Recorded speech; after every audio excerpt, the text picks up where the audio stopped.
Hi friends, welcome back to my channel Reena's good recipes. ഇന്ന് നമ്മുടെ ചാനലിൽ കൂടെ ഒരു വെറൈറ്റി പുട്ടിൻ്റെ റെസിപ്പിയാണ് ചെയ്യുന്നത്. ചാനൽ സപ്പോർട്ട് ചെയ്യണേ. വീഡിയോയുടെ താഴെ കാണുന്ന സബ്സ്ക്രൈബ് എന്നുള്ള ഓപ്ഷനിൽ ഒന്ന് ടച്ച് ചെയ്യുക. അപ്പോൾ ഒരു ബെല്ലൈക്കൺ വരും, അതൊന്ന് ആക്ടിവേറ്റ് ചെയ്യുക. അപ്പോൾ എന്നുള്ള ഓപ്ഷൻ കാണും, അതുകൂടി ആക്ടിവേറ്റ് ചെയ്യുമ്പോഴാണ് ഞാനിടുന്ന വീഡിയോസിൻ്റെ നോട്ടിഫിക്കേഷൻസ് നമുക്ക് സമയത്ത് ലഭിക്കുന്നത്. നമുക്ക് വീഡിയോയിലോട്ട് പോകാം. ഞാൻ കപ്പയും റവയും കൂടി ചേർത്തിട്ടുള്ള ഒരു പുട്ടാണ് ചെയ്യുന്നത്. വളരെ ടേസ്റ്റിയും വളരെ സോഫ്റ്റും ആയിട്ടുള്ളൊരു പുട്ടാണ്.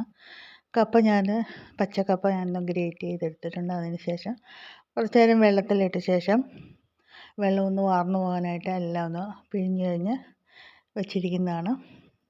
കപ്പയുടെ ഏകദേശം പകുതി റവ നമുക്ക് എടുത്താൽ മതിയാവും. കപ്പയും റവയും കൂടെ നമുക്ക് യോജിപ്പിച്ചെടുക്കാം. അതിനുശേഷം അതിലോട്ട് ഉപ്പ് ചേർക്കാം. ഇപ്പോൾ കപ്പയൊക്കെ നല്ല രീതിയിൽ കിട്ടുന്ന ഒരു സമയമാണ്. പിന്നെ നമുക്കറിയാം, എല്ലാ ദിവസവും പുഴുക്ക് അതുപോലെയുള്ള സാധനങ്ങളെല്ലാം ഉണ്ടാക്കി കഴിഞ്ഞാൽ ആളുകൾക്കൊരു മടുപ്പായിരിക്കും.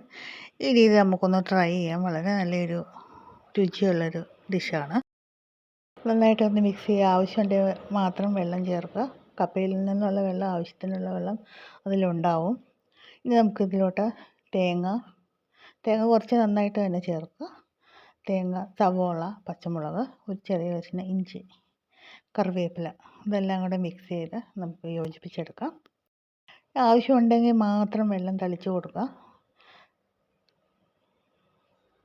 അതിനുശേഷം നമുക്കൊരു സ്റ്റീമർ വെച്ചിട്ട് സ്റ്റീം ചെയ്തെടുക്കാം. കുറച്ച് വാഴയില ഇട്ട് കൊടുക്കുകയാണെങ്കിൽ അതിൻ്റെ ഒരു ഗുണവും രുചിയും കൂടെ വന്നു കഴിയുമ്പോൾ നല്ല ടേസ്റ്റ് ആയിരിക്കും. നമുക്ക് വാഴയില തന്നെ നമുക്ക് പുട്ടിൻ്റെ പാത്രത്തിൻ്റെ ഷേപ്പിലാക്കി ഒന്ന് ചെറുതായിട്ട് വട്ടത്തിൽ ഒന്ന് ചുറ്റിയെടുത്തിട്ട് ഈർക്കിലി കുത്തിയെടുത്താൽ മതി. അപ്പോൾ അതിൽ നമുക്ക് ഇട്ട് കൊടുക്കാം. അപ്പോൾ ഇങ്ങനെ നമ്മൾ സാധാ പുട്ട് ചെയ്യുമ്പോഴും ഇങ്ങനെ ചെയ്താൽ നമുക്ക് ഒരു വെറൈറ്റി പുട്ടായിട്ട്, ചെറിയ കഷ്ണമായിട്ട് നമുക്ക് തയ്യാർ ചെയ്യാം. വാഴയിലയുടെ നല്ലൊരു സ്മെല്ലും എല്ലാം കിട്ടുകയും ചെയ്യും. ഇനി നമുക്കിതൊന്ന് സ്റ്റീം ചെയ്തെടുക്കാം.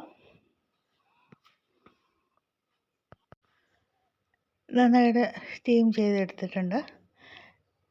വളരെ ടേസ്റ്റിയും രുചികരവുമായിട്ടുള്ളൊരു പുട്ടാണ്. ഇത് തനിച്ച് കഴിക്കാനും വളരെ ടേസ്റ്റാണ്. മീൻ കറിയോ മറ്റ് കറികളൊക്കെ ഉണ്ടെങ്കിൽ വളരെ സൂപ്പറാണ്. മീൻ കറിയും അതുപോലെ ഇറച്ചിക്കറിയും ആയിരിക്കും, കാരണം കപ്പയും കൂടി ചേർന്നേക്കുന്നതുകൊണ്ട് ഇതിന് കൂടെ ബെസ്റ്റ് കോമ്പിനേഷൻ. മുട്ടക്കറി ആണെങ്കിലും നല്ലതാണ്. എല്ലാവരും ട്രൈ ചെയ്യുക. ചാനൽ സപ്പോർട്ട് ചെയ്യുക. Thank you for watching.